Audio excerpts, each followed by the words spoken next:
now. Come on. Just a little to the left and... Ugh! Blasted blazes! You are really starting to annoy me, you know that? Oh, now look at that. A visitor. Great. Just great.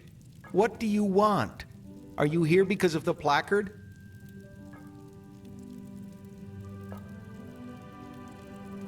What? By the 7? No! Don't take it personal, but you really don't look as if you know much about Starling craft. What I am looking for is an adventurer. Someone willing to take over a very important task for Horst and me.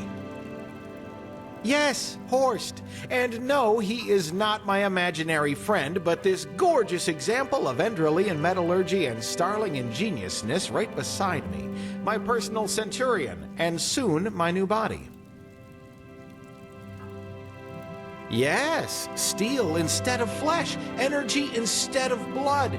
Away with this useless shell and its pathetic fugacity. In Horst's body, I will live on forever. Ah, you wouldn't understand this even if you'd been my apprentice for 15 years. If it helps you, just imagine that I transfer my consciousness, my soul, into Horst's body. And by doing this, I become him. Apotheosis, that's what the scholars from Kyra call it. Man's ascent to something higher. A deity, you could say. The only logical response to current events, by the way. Ah, red madness, death of the Lightborn. You don't need to be one of those keepers to see something is happening in this world. It's going south, and other than the Holy Order and his new Nehramese magically gifted pals I am no friend of, trying to pray away such threats. We need to change humanity. The apotheosis, the overcoming of our fleshly nature, is the first step.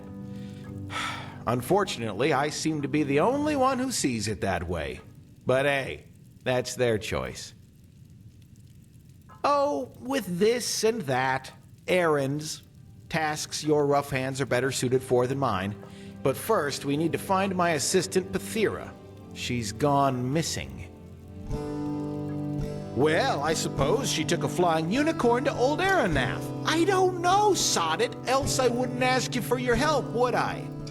For his completion, Horst is asking something important. Some kind of steering unit, you might call it.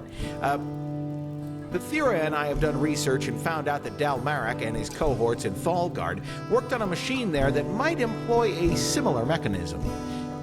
Even though I had strongly spoken out in favor of an armed escort to send with her, Pethira had insisted on going alone. And surprise, I haven't heard from her since.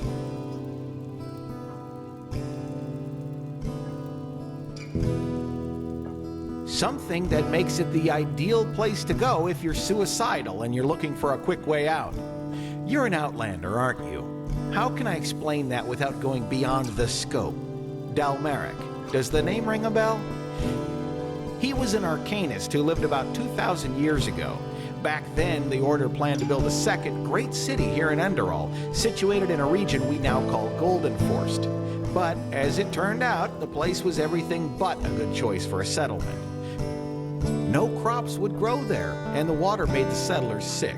So 3 years after the founding of the first settlement, Maleth, the Order forced the settlers to abandon the mission and return to Ark. But, as things are with vain personalities, Dalmarek, who had been in charge of the mission, didn't like that idea at all. Maleth had been his dream, and so he wanted to hold on to it no matter what the price. One of his ways to do so was a device he called the Sun Wheel, an old Pyrean construction which was meant to make the barren lands fertile again. You can figure out the rest. One night there was a bright flash of light, and since then Thalgard has been contaminated. Apart from a few animals and the Sunborn, savages whose brains have been rotted by the green fog there, it's deserted. In the first few centuries to follow, the fog spread as far as Golden Forest, but by now it's receded from there. Yeah, I couldn't agree more. But as I said, she insisted. You know, she's of the lone wolfish type, if you get what I mean.